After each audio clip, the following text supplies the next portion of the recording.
Hello, good morning. I'm Dhanya Rajendran with the News Minute. Joining me is senior journalist R.K. Radhakrishnan and politician Mohan Kumaramangalam on a day when M.K. Stalin's son, Udhayanidhi Stalin, DMK MLA, has been sworn in as a minister in the Tamil Nadu cabinet.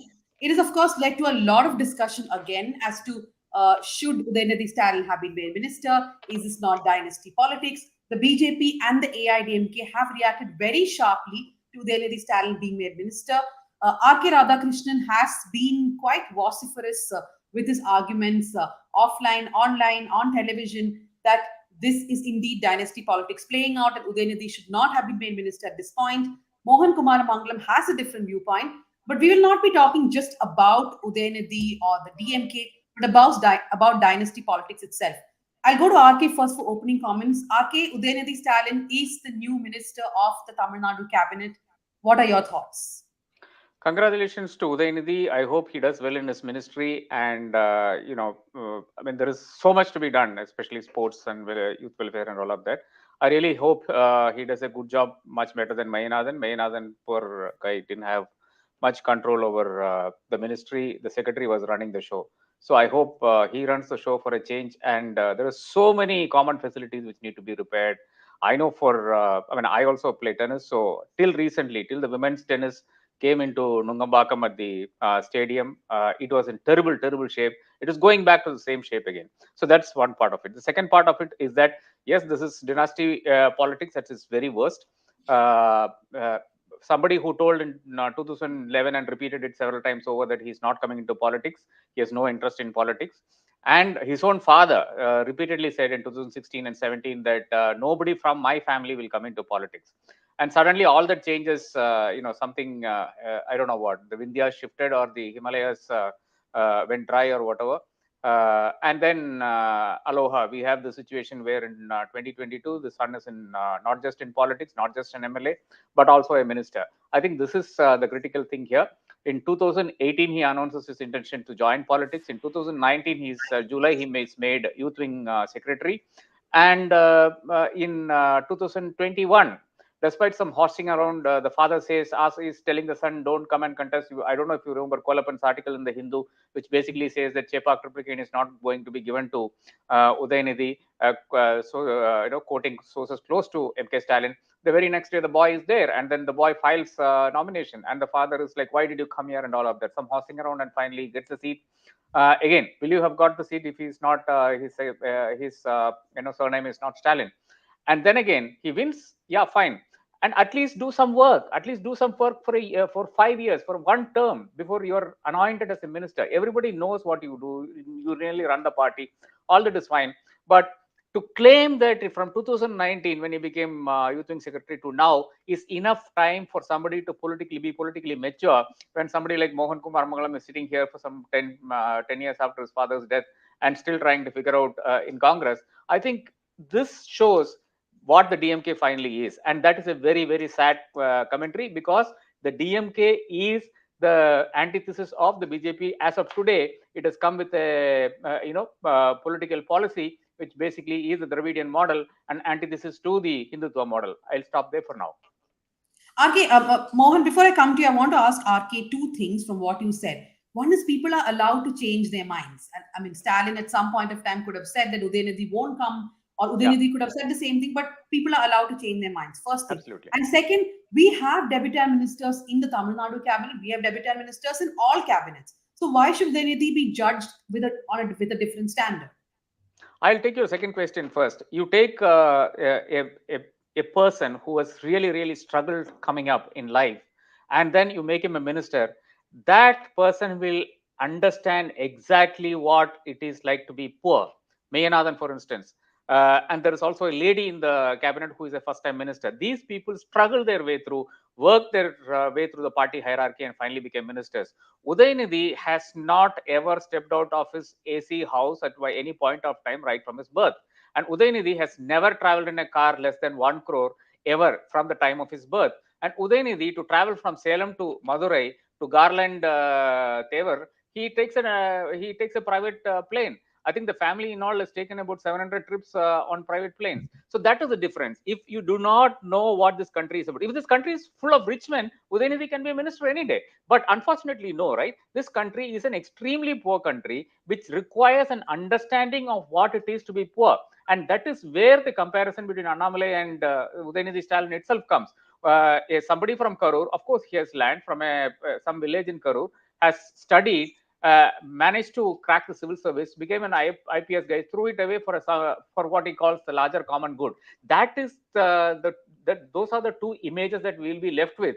Do you vote for a guy who's really struggled all his life and has come up and today heads the Tamil Nadu BJP, or somebody who was born with a silver spoon, has never had one day in which he has had to face the realities of life, has always had all doors opening to him wherever he went, whatever he did, and finally has been made a minister without any success. I mean, he was the movies. Was he as big as Rajini? Was he as big as Vijay? Was he as big as Ajit? Any of those, the top 5 actors, he's not there in the listing at all. Every single movie has been produced by him, his father, or his company. RK, I have counter questions, but I will first go to Mohan Kumaramangalam. Mohan, you were on Twitter wishing Udhayanidhi all the best, and people asked you why. You said, why not? Why can't dynasty politics be there? Why can't sons or daughters take over parties? That's not what I said. I didn't say why dynasty politics can't be there. My point is, listen, Sachin Pilot became an MP at the age of 24. The only reason he got that opportunity was because his mother was a sitting MP. She vacated the seat for him. And this is a story that is repeated across parties, across elections, everywhere. Now, can you say Sachin Pilot is not a competent person? And I reject first the characterization that Mr. Radhakrishnan has made of Udhayanidhi. I have not met Udhayanidhi several times. I've only met him a couple of times, and that too in Salem when he came because one of the students in a neighboring village had committed suicide because of being unable to pass NEET. And he stayed there for a considerable amount of time. He came by road. He mingled with the people. It wasn't as if some big leader had come. So I've seen a different side of him than Mr. Radhakrishnan has. I don't know how much truth there is to him not being mingling with the people at all. In fact, my friends who live in the constituency where he's MLA say that he's very accessible for any type of work that's required. So let's get that out of the way. That is just a difference of opinion between me and Mr. Radhakrishnan. The second is, going back to the dynasty question, I think that equal amounts, actually, if you look at the last 2019 election, the number of MPs who are from political families were as many in BJP as they were in the Congress, as they were in, maybe not in other parties which are not as big enough, but in percentage wise, you'll find that it's across the system. And unlike, let's say, corporate India, or unlike professional India, where, a lawyer's son inherits his practice, or a doctor's son becomes a doctor, inherits his practice, or daughter for that matter. In politics, you'll get tested once in 5 years regardless. Doesn't matter whose son you are. If Udhayanidhi doesn't perform, he will lose his next election. Right? If he doesn't do well, he's going to do it in the public eye, where people like Mr. Radhakrishnan will be jumping all over to criticize his actions. So I don't see why he shouldn't be given a chance. And he's not 25, he's 45. At his age, people are leading companies in corporate India. We are asking and begging for younger leadership. If a younger leader is being given a chance to do something, why are we so much against it? Why are we so against it? Yes, and this is a fact of life, that if it was Sunil Mittal's son who started Hike Messenger versus the other struggling startup guys, they all had a much harder time because they had lesser access to the social capital circles or the economic capital that Sunil Mittal's son had. But finally, Hike Messenger failed as a company and some other startups became successful. So success isn't guaranteed by this. And everyone's struggle is different. Today, Sachin Pilot, even though he got a break at 25, is struggling to get his political space back. So all journeys aren't exactly the same. I also reject the characterization of Mr. Annamalai being some person who's given up something. He's basically been sent by BL Santosh to Tamil Nadu to come and communalize our politics as much as possible, and is living a pretty cushy life, not struggling except for taking photo ops in some farm that he owns. RK, my question to you is that, of course, taking from what Mohan Kumaramangalam said, also everybody's story is different. You were talking about Udhayanidhi's privilege, but would you apply that did you apply that when MK Stalin joined politics, or when Kanimuri came, or Dhanya Rajendran came? Much of the family is already in politics, and would you apply that to everybody who's the son and daughter of a politician who comes, because they do enjoy that privilege. See, Danya, the problem here is that my Twitter account I started in 2009. Kanimani came to politics much before that. Stalin came to politics even a long time before that. But even with that, I have asked questions of Stalin from 1996 in any forum possible. In fact, on the day the flyovers, the first set of flyovers were being inaugurated, I raised questions about corruption and about the role of the mayor and the others in it. It's public record. It's there in the Hindu. And I'm also the person in 2001 when I could access the records. I have made it very clear that Karunanidhi cannot be held responsible for the flyover scam at that point of time. I don't know why Jalta named it a scam, because it went through committees and all that. There is a process to be gone through and all of that. I had earned the wrath of Jalta at that point of time. Earlier in 1998, I think I had earned the wrath of MK Stalin as well. So I have questioned what they have done. Unfortunately, when Stalin came into politics, I was not in the scene at all. I mean, like, though Stalin looks younger than I am, but he's much older than I am, at least by about 17, 18 years. So yes, I have questioned, but each of those families, when they came into politics, had a very specific purpose, and I'll just take a minute over that. When Mursali Maran came into politics, Anna had brought him, and subsequently I'm not sure how much of 2G you had covered, but I know for a fact I've sat with Raja endless number of times for interviews, and Raja is on record saying that Dayanidhi Maran is the person responsible for bringing a bad name to the DMK, criticizing DMK and putting out stuff which finally led to the entire DMK being colored as the 2G party.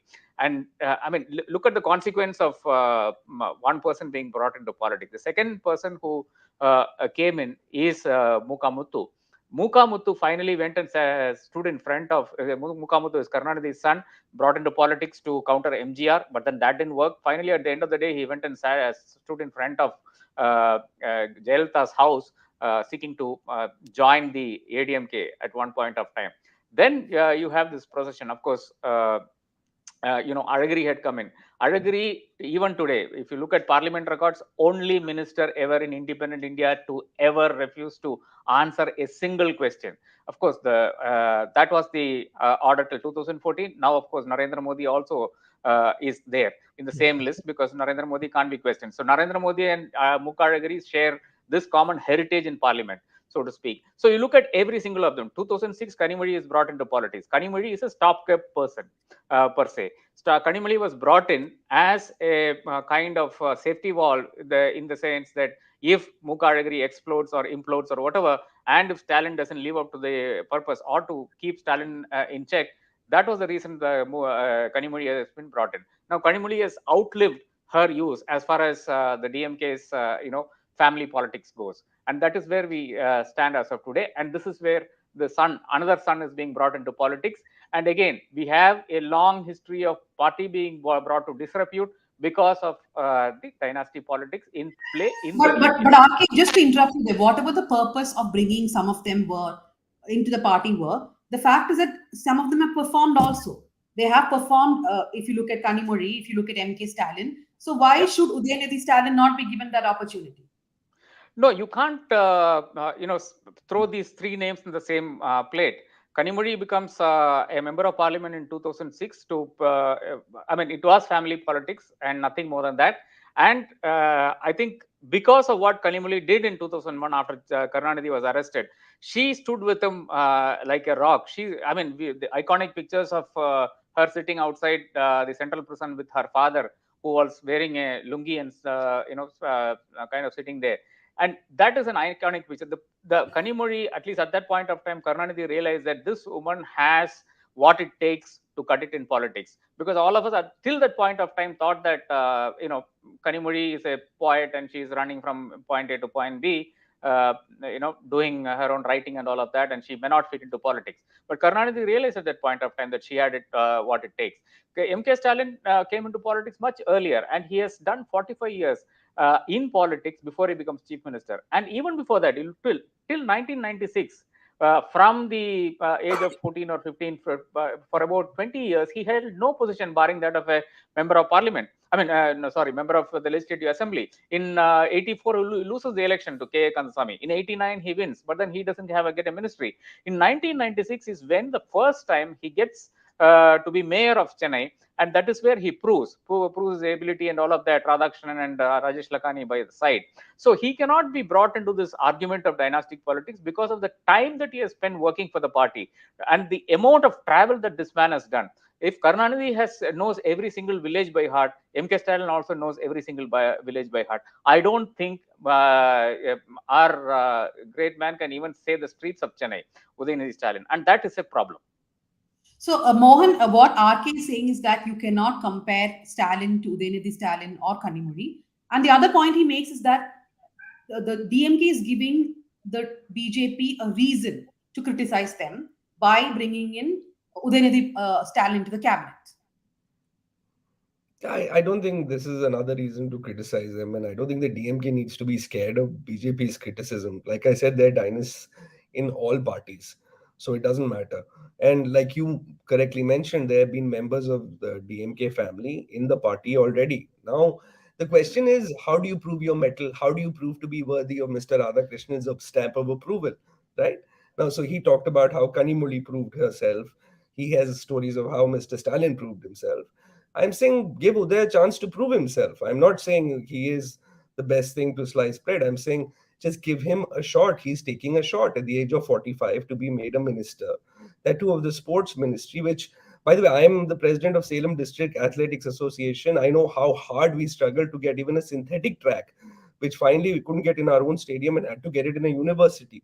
So there are numerous challenges in that ministry, and he can really make an impact if he works at it.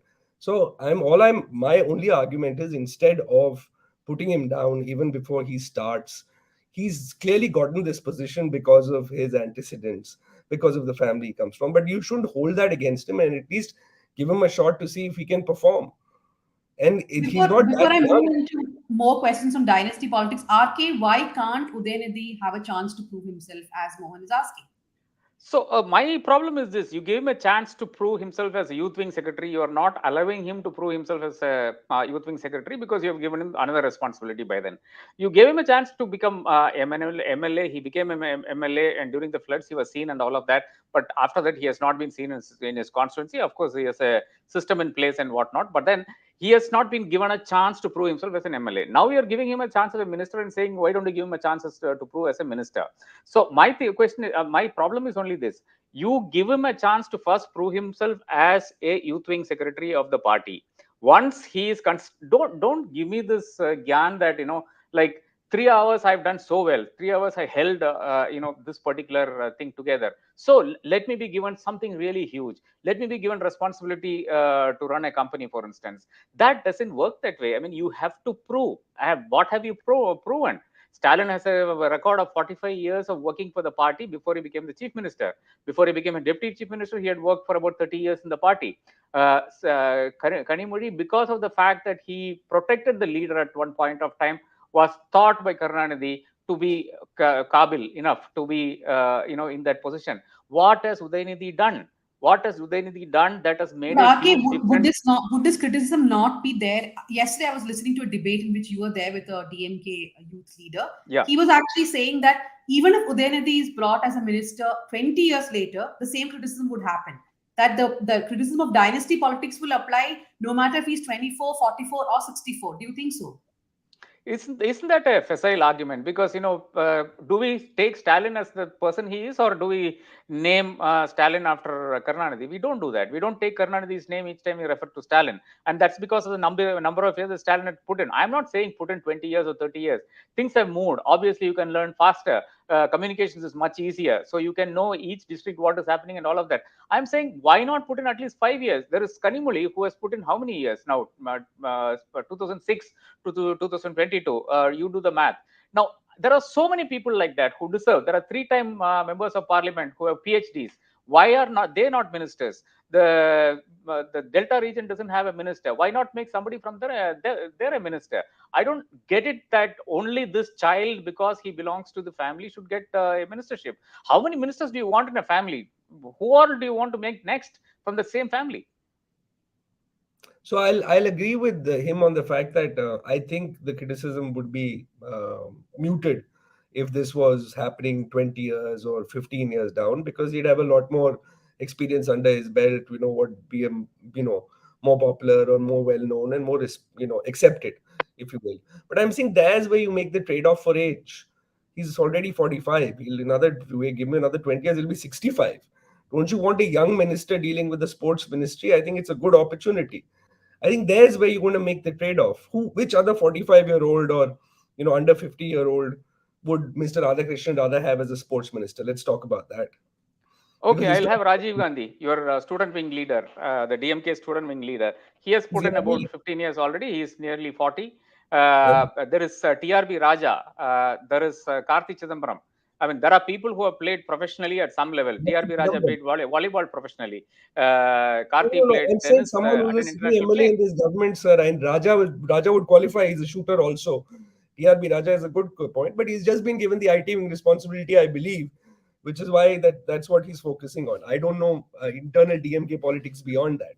But TRP Raja is also the son of a leader in the DMK. No, Yes, I want to by the way, yes, that's a good point. He's also a dynasty. Yeah, let me just make one short point there. TRB Raja wins from Manargudi. Manargudi is not an easy constituency to win. He won 3 times. Jayalalitha campaigned there on 2 days in 2011. Shashikala was scammed there in 2011 and 2016. Yet TRB Raja won from there. This is the heart of the Delta land. There is Sakote Anbalagan, who is the president of the state athletic. I mean, since Mohan brought it up. No, the goalpost. No. The point. Let me bring up. No, what he's trying to say is that things have been easier for Udhayanidhi, right? Yeah. See, the point is that Sakote Anbalagan. Listen, it's impossible for things not to have been easier for him, given whose son he is and given which background he comes from. I'm saying everyone's journey is different. I said that in the beginning. Things were very easy for Sachin Pilot in the beginning. They've become very hard now. KTR is also a son, right? KCR's son. You're saying he's doing a bad job as an IT minister in Telangana? I don't think so, right? So, in fact, Hyderabad is one of the hottest destinations today. Much of the credit goes to him as well. So, don't dismiss someone, one, because of their age, because I think that is, ageist and not really fair, or two, because of their background, because there might be something valuable that they bring to the table regardless. Now, TRB Raja, I'll take for what he's saying as face value and say, yeah, he also might have been a good minister at that place.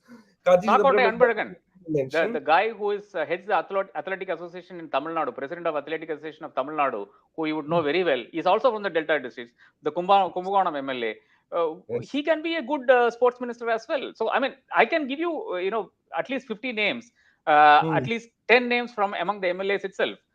I have a problem when all of these claims are, kind of subservient to the need of one family, and I have a problem with that. RK, since Mohan mentioned about KTR, and I just want to move away a little bit from Tamil Nadu also. KTR is a good example. When the Telangana agitation was happening, he had at that time come back from America. Kavita, the daughter, was already there, very much on the ground. But look at the trajectory. Kavita is not in the ministry. Kavita is not as prominent as KTR. KTR was also a young first-time minister, a first-time MLA who became a minister.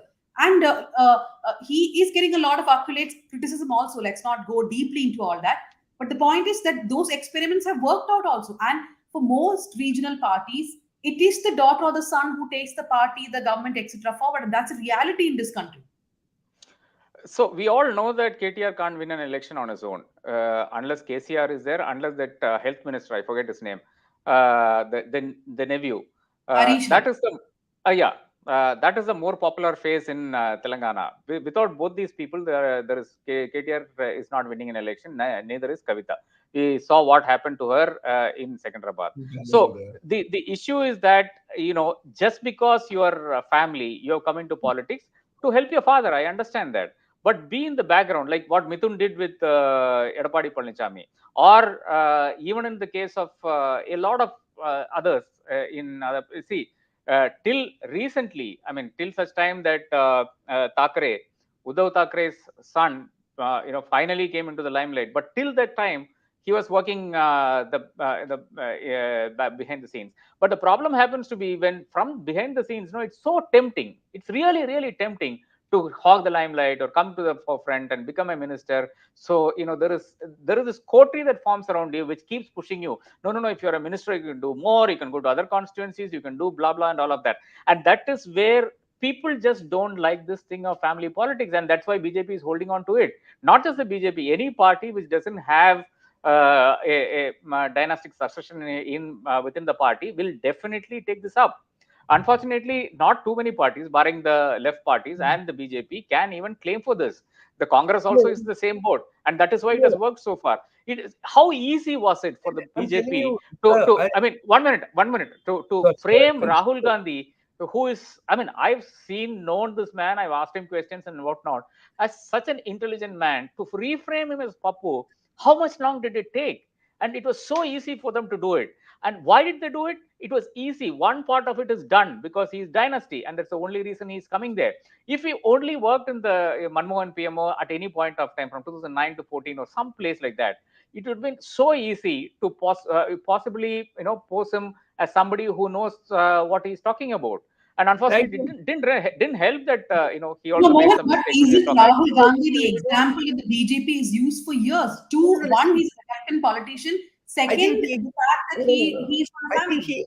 I think he unintentionally endorsed Udhayanidhi Stalin's elevation to being a minister, because this is exactly my point, that I believe Rahul Gandhi ji should have in 2009 become a minister. So he would have been able to, even though I believe he's done, his body of work within the party is well known, the reforms he brought about in Youth Congress, etc. But in terms of administrative experience, which is held against him and which Modi holds up as this sort of Gujarat model that we all know isn't real. But that was what was missing, and that's what Uday will not have missing if he becomes a minister, which is what they're also trying to avoid. So Mr. Radhakrishnan is unknowingly endorsing his position. No, you're unfortunately, the point is that you're trying to put words into my mouth. Rahul Gandhi was an MP before 2009. Will you agree with me on that? Yeah, you know what? He became an MP in 2004. So now, see again. Exactly. That's what I'm saying. Telling you. You're saying that's exactly what I'm telling you. At least 2-time MLA. Then you'll say, no, they are 3-time MLAs around. They should be. There is no length of time. Why do you personally attack me like this? I am telling you that you are attacking me. You are attacking me. You are getting into my space, and you are speculating on what I have to say. No, sorry, no, I will not allow that, Mohan. I will not allow that. I'm only saying that Rahul Gandhi assumed responsibility much before. Rahul Gandhi assumed responsibility much before of the party. And of course, he was an MP for a whole term before he became a second-time MP. And then that is the point I am saying. He should have got into the PMO so that the Prime Minister could have trained him. The same thing applies to Udhayanidhi. He could have got into the CMO and the Chief Minister could have trained him. None of this worked. What has happened is that they've taken the entire special program implementation, which basically has to remain with the Chief Minister because it involves senior ministers. It involves reviewing the work of senior ministers. How can a guy who has been an MLA for a year review senior ministers? I just don't get it. Every which way it is wrong. Okay, so I wasn't personally attacking you, sir. My only point was that you cannot shift the goalpost on the consideration of when to make someone a minister. Anyway, I think that's an internal decision. There are people who could come and shine in the first time they become MLAs or not. You have your opinions, you're entitled to them. But I am just saying that I think the same thing holds for Uday as it did for Rahul Gandhi ji. And he probably did not become a minister back then because exactly he would face this sort of criticism.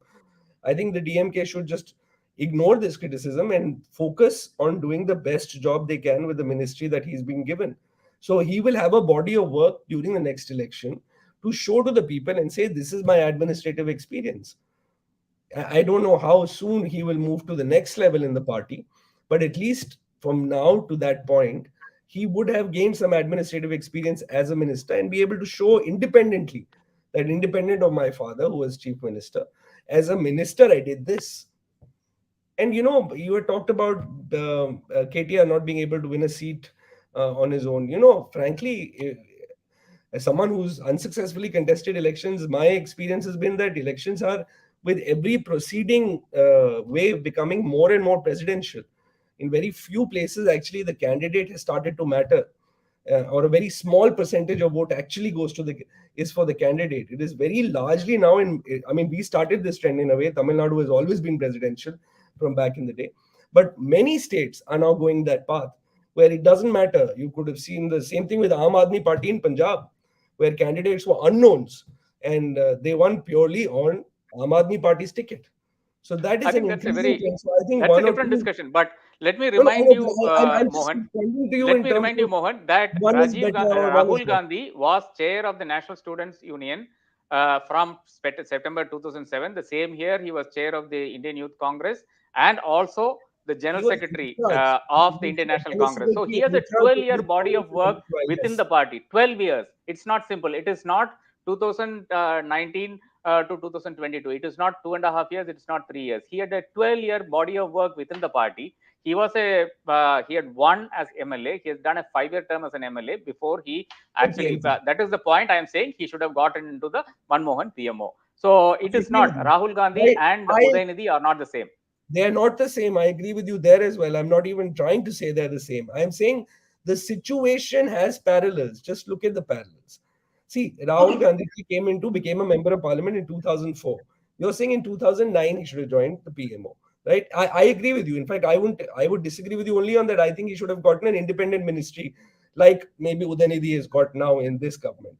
You're saying because he served a full term. So let me ask you this: if Udhayanidhi served this entire term and DMK repeats in the next election, would you be okay with him being a minister then? Obviously, I mean, you have to have done It's a something long-term for some minimum. period of time.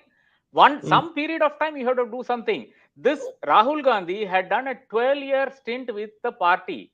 Regardless of what he actually did and actually did not do is a different thing. But the point is that he had to go and chair meetings here, there, and everywhere. He So, held 3 positions at that no, point no, of no, time, I and he agree was with a you. single. I Yeah, agree with you. that's Sorry it. to interrupt. I agree with you. I agree with you in that aspect. I will say that Sachin Pilot and Jyotiraditya Scindia both became ministers the first time they became members of parliament. And that was a call made by Mrs. Gandhi to encourage youth, right? They weren't, Sachin became a minister when he was under 30. Under the age of 30. So, and they were MOSs, they had cabinet ministers to guide them, etc. That's all there. But I'm saying there is always going to be this trade off of time. You will use youth. And Uday, I keep saying, is 45. He's not 30 or 25.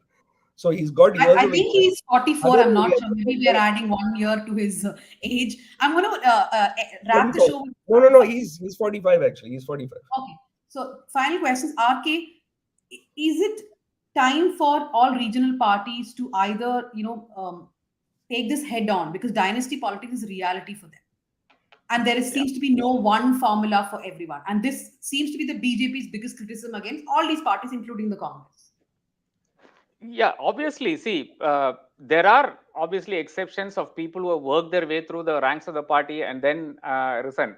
I mean, there is no difference between a guy who belongs to a dynasty or otherwise.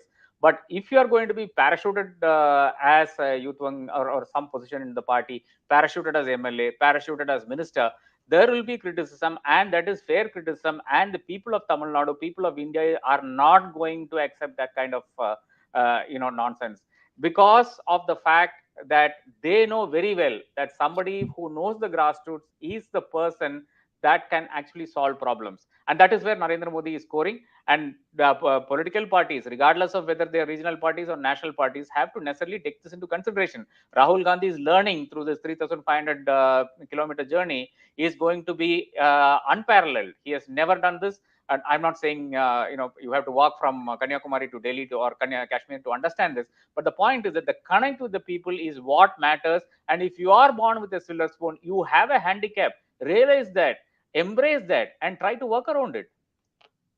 Mohan, all the parties which we're talking about are the ones who are very vociferous about democracy. But what about internal party democracy? Are they failing at that desperately? All the parties, including the BJP, don't really have internal democracy. No, I'm only talking about dynasty politics. If you're talking about internal party I'm democracy, who saying that becomes the leader of the party? I'm saying succession in a profession, whether that be politics, whether that be law, whether that be the medical field, whether that be business, is in India largely a family enterprise. And this is just because, our networks are more closed off, whether social or economical, right? It's just a factor of life. Information asymmetry is still high in many fields. So you have descendants basically going into the same profession that their parents are in. This is naturally followed into politics as well, and happens in all parties across the country. In Himachal right now, Anurag Thakur and his father are being blamed for the loss more than anything else in the BJP. Who is Anurag Thakur? Where did he come from? So the BJP's talk of Parivarvad, as they say in Hindi when Modi talks from the rampants, is very hollow, because they have that everywhere. All across the party they have dynasts. And there are reasons why dynasts in politics either succeed or fail. Right? With the first time, if they come in at the right time, when their father still has that social capital, when he still has the organization, etc., it helps them. It's a leg up. There's no doubt about it. Yedurappa's son right now is being groomed to take over in Karnataka in BJP, and the current chief minister it just listens to whatever Yedurappa says. There's a big No, struggle. anyway, that's a different story, but I don't think that's true I anymore. know you would probably be more familiar with Karnataka than I would. But I'm trying to tell you that this is a fact of life. They shouldn't be held against anybody. I agree with Mr. Radhakrishnan on one point as well, which is that if you are from a background which is not as connected to the common people of our country, you need to work extra hard to get there. And you will always be at a disadvantage than the person who's grown up with them, who spent time with them. And that is a challenge that Mr. Udhayanidhi Stalin will have to undertake and succeed while doing this job as well. So I think Red Giant he'll not be able to give much time to his production house, given that he's going to be a minister and undertake the challenges that Mr. Radhakrishnan has talked about.